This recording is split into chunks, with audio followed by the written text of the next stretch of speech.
Hey guys! Magandang gabi! Welcome back po dito sa Gandara SRU channel for Showbiz Update. Andito na naman nga po akong muli nagbabalik. Ang nagmamaganda ninyo kachismosang Kim Pao, wala na nga pong iba si Gandara upang magatid sa inyo ng latest update and fresh happenings patungkol kina Kim Chiu and Paula Avellino. And para nga sa gabing ito, so ayan, tatalakayin natin pag-uusapan ay grabe ang pagiging multitasking ni Papi Paula Avellino. Grabe, kinakareer na niya talaga. Nagsiswitch na ata siya ng career ngayon. Hoy, grabihan. Or sadyang inaaral niya lahat para sa future nila ni Kimi. Ay, bongga. Anyway, bago po tayo mag-start, sa mga di pa po nakaka-subscribe dito sa ating channel, pakiclick lang po tayo na subscribe button natin at notification bell na nariyan sa baba. Kung gusto niyo po mag-i-updated at ma-notify tuwing may bago tayong chika at balita hinggil po sa Kim Pao. Basta po mga balita na may kinalaman kina Kim Chiu and Paula Avellino, sagot na natin yan. And ngayon nga, simulan na natin ating topic. So, grabe naman nga ang isang Paula Avellino, guys. Grabe, oh. Talagang nilalahat na ata ang talent. Nagsiswitch career na ata si Paolo. Magiging director pa ata ang peg ni Paolo. So, kasama siya na tumutulong sa production. Ayan nga. Since alam niyo naman, diba, personal niyang gamit. Dahil gustong-gusto niya itong action. For the help siya dito. So, kasama rin siya para mapaganda nga naman ang kanilang palabas. So, napaka hands-on ni Paula Avellino. Tumutulong din po siya sa production.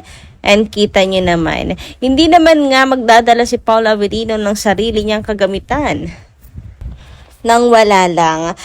Palagay ko dito kay Paula Avellino, ayaw niyang matenga lang. I mean, gusto niya mag-explore in movie industry, showbiz industry, hindi lang pagiging actor, cameraman, producer na rin siya, hindi ba?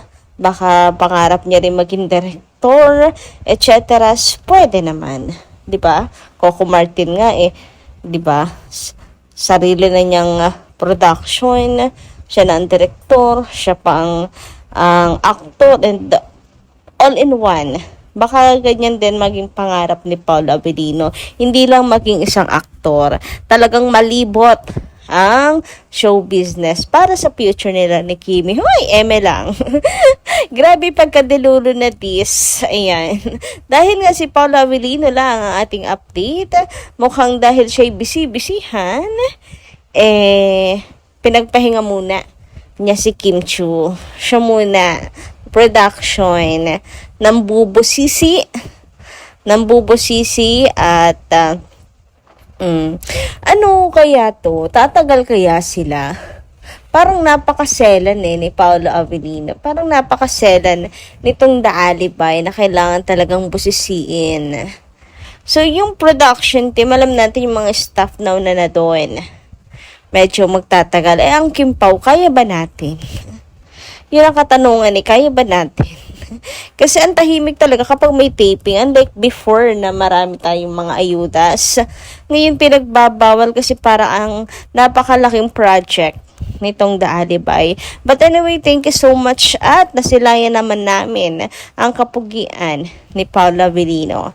Sana kahit walang picture, may magchika, ganap ng Kim Pao.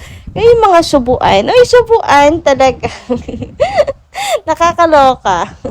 Pero ayun, sana po meron tayong mahagilap na ayudas para sa mga Kim Pao fans. Kasi yun lang yung kasiyahan na ating mga ka-fanies, mga seniors, lalo na happy nila si Kim and Paul at nakasanayan na rin naman po ng lahat.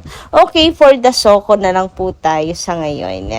Ngayon, ayan po yung latest update kina Kim and Paolo. Nasa Cebu na po sila. Tuloy-tuloy po magsisimula na ang The Alibay. Charot lang, hindi. Ang taping ulit nila. Anyway, sabi naman dito ni Madam Norma Dayag. Magandang gabi, Madam Norma. Good evening, Gandara. Their investment ay sobrang sobra para sa kanilang future siblings. Anong siblings? Future siblings?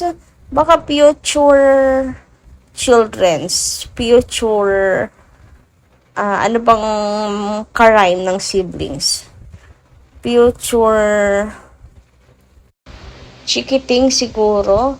Anyway, and yet, they have each business to operate soon if they're willing to stop their career. Yes, Gandara, secured na sila. Kaya Kim Pao, sana this coming 2026 maybe, na kulangan lang ng to si Madam Norma, na sinasabi mo noon ay bago ang taon na yan, ay magkaanak na. Ay, grabe naman kayo!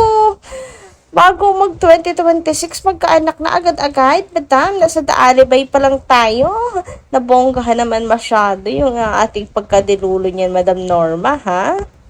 Ako yung biglang na-pressure para sa kanilang dalawa. Biruin mo yun, wala pang nagaganap na pag-amin, wala pang nagaganap na kasalan. Ngayon naman, magkaanak na daw agad. Hindi pa nga po natin napapanood ang Daalibay. Nagsisimula pa nga lang po ang taping. Ay, Diyos ko, grabe naman nga sa fast forward, Madam Norma.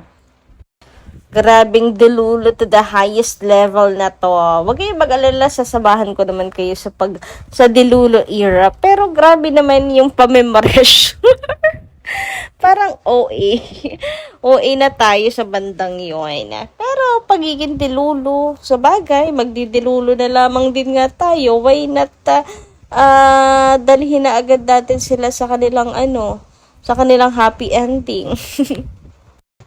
Samantala, sabi naman ni Lot and Home Hunter, Miss Gandara, maraming bed scene na naman si Paolo. Oh, wag naman sana sa iba. Okay lang po, basta kay Kim Chu. Tulad ng linlang na maraming bed scene si Paolo at yung partner niya doon. Masakit man para kay Kim, palagi na lang may kasalang istorya. Mga viewers nasasaktan kapag nakikita namin na may ibang kakissing scene si Paolo. Gusto namin si Kim at si Paolo lang sa usapang bed and kissing scene na yan. May third party na nagaganap kaya hindi pang masa ang story. Teleserye yan eh. Maraming mga kabataan na makakakita nito. Kaya nga ayaw namin na ibang partner ang Kim Pao. Kim Pao lang sapat na sa story. No need na may isingit pa na iba. Sino ba writer nitong Daalibay? Nakita ko may third party na lang lagi. Alam niyong maraming kabataan ang nakakita nito. Isip-isip din sa paggawa ng istorya, Kim Pao forever. Grabe naman ngayon, Madam Lot and Home Hunter, binakuran talaga ang Kim Pao. Hindi maaari may mag-over the barcode. But anyway, about naman sa mga bata, kaya nga po may rated SPG, may rated PG. So, nasa atin na lang din po yun. Halimbawa, parents, titos, titas, na mag-guide sa bata. Rated SPG. Ayan.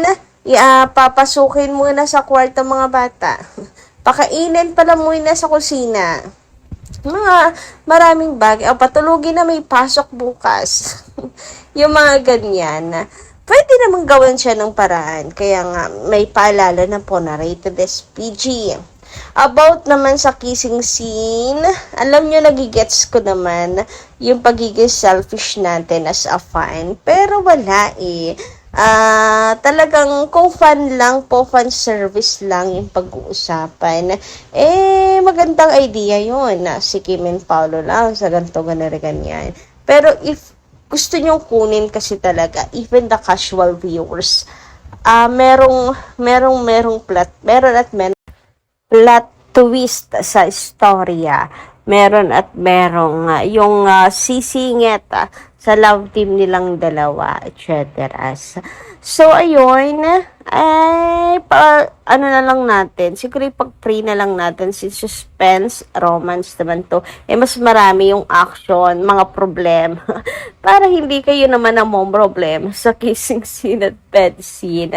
Uy, grabe naman nga yan. Na-stress na kayo agad. Mas ma-stress po tayo kapag pag pinapalabas na. Di pa naman natin alam yung istorya papaano tatakbo ang storya kina Kim and Paul. Magkakampi ba sila dito? Magkalaban? Etc. So, ayun, sabi naman dito, ni Vine, ay wow, ang super galing ni Meta AI. I love it, Miss Gandara. Nakaka-super saya. At kilig na naman ang mga Kim Pao. Thanks for sharing muli. God bless. Kaya nga Paano ba yan, Paul Avellino? Si Meta. Si Meta may kasalanan. Talagang kinumpirma na niya yung relasyon ninyong dalawa. Pinangunahan na kayo ni Meta. Galaw-galaw daw naman kasi. Pati si Meta naiinip na sa inyo.